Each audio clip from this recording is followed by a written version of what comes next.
Device drivers. This video presents an overview of device drivers by discussing the purpose of a device driver, the types of device drivers, single binary module, when a device driver is called, device driver.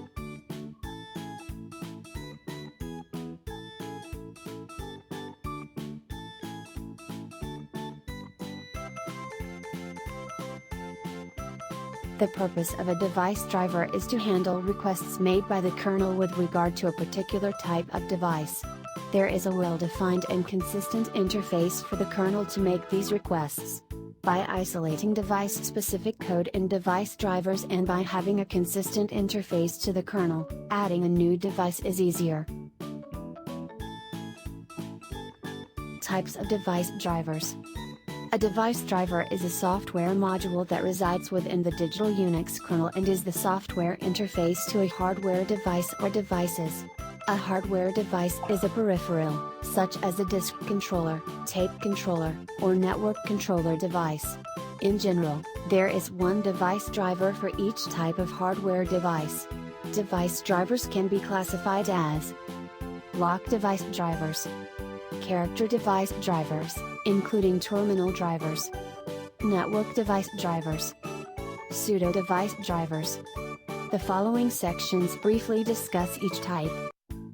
The first one, a block device driver, is a driver that performs I/O by using file system block-sized buffers from a buffer cache supplied by the kernel.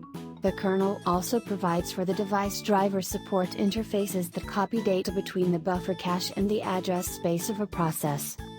Second, the character device driver does not handle I/O through the buffer cache, so it is not tied to a single approach for handling I/O.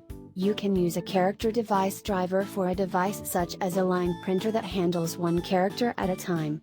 However, character drivers are not limited to performing I/O one character at a time, despite the name character driver. For example, tape drivers frequently perform I/O in 10K chunks. You can also use a character device driver when it is necessary to copy data directly to or from a user process. Because of their flexibility in handling I/O, many drivers are character drivers.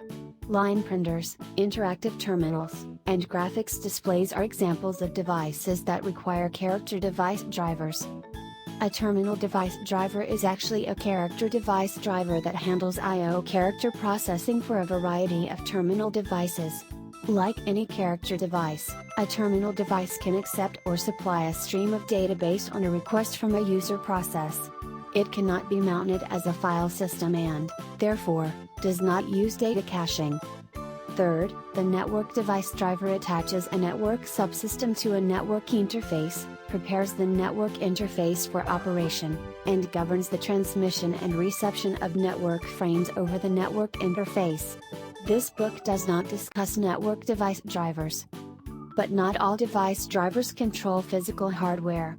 Such device drivers are called pseudo device drivers, which refers to our fourth type. Like block and character device drivers, pseudo device drivers make use of the device driver interfaces. Unlike block and character device drivers, pseudo device drivers do not operate on a bus. One example of a pseudo device driver is the pseudo terminal or proprietary terminal driver, which simulates a terminal device. The proprietary terminal driver is a character device driver typically used for remote logins. A single binary module is the executable image of a device driver that can be statically or dynamically configured into the kernel. A single binary module has a file extension of mod. The mod file for the current version of Digital Unix is not the same as the mod file used in previous versions of the operating system.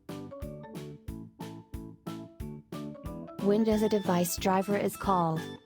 The diagram above shows that the kernel calls a device driver during 1. Auto configuration.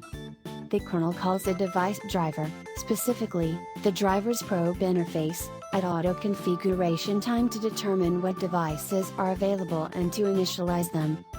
2. I/O operations.